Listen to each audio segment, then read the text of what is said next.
Binotto est heureux que Ferrari ait pu se battre jusqu'à la fin, la Scuderia était performante toute la saison. Alors, toute la saison, je suis pas d'accord avec ça. Hein. La dernière course, c'était compliqué quand même. Hein. Le Mexique, c'était un échec total. La deuxième place au championnat des constructeurs et des pilotes est le fruit d'un travail acharné tout au long de la saison, une année importante au cours de laquelle on s'était fixé l'objectif de redevenir compétitif, et en cela nous avons réussi. Cependant, nous savons que si nous voulons gagner des titres, il y a encore beaucoup de travail à faire. Cela a certainement été difficile parce que les critiques ne sont jamais faciles à gérer. Plus que ça, pour moi, il s'agit d'essayer de garder l'équipe concentrée sur son travail, les critiques sont là pour distraire l'équipe, et garder une équipe concentrée n'est jamais facile.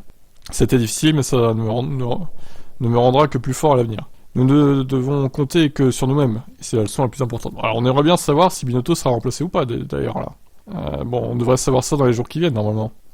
Ce qui était important pour nous était de revenir compétitif, c'était l'objectif, et se battre pour une bonne position à la 22e place, à la 22e course, pardon, et le meilleur résultat parce que ça signifie que nous n'avons pas été compétitifs seulement au début, quand nous avions une voiture très forte et que personne s'y attendait.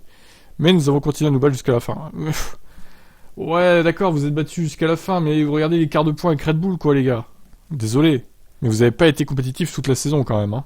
Et vous avez même été menacé par Mercedes, qui avait très mal commencé la saison en termes de perfo.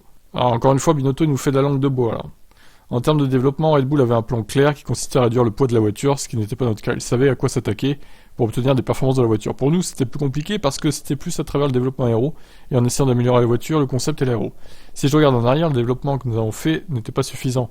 Nous nous sommes arrêtés très tôt à cause du budget, trop de dépenses, et c'est quelque chose que nous devons revoir. Avons-nous fait le bon choix en nous arrêtant si tôt en termes de priorité entre 2022 et 2023 ? Seule l'année 2023 nous dira quel était le bon choix. Nous pouvons laisser 2022 derrière nous, en sachant que nous avons fait beaucoup de progrès, et dès mardi, nous commencerons à nous préparer pour 2023. Ouais, c'est du Binotto, quoi, dans le déni, hein, j'ai envie de dire, hein, comme d'habitude. Ciao, ciao.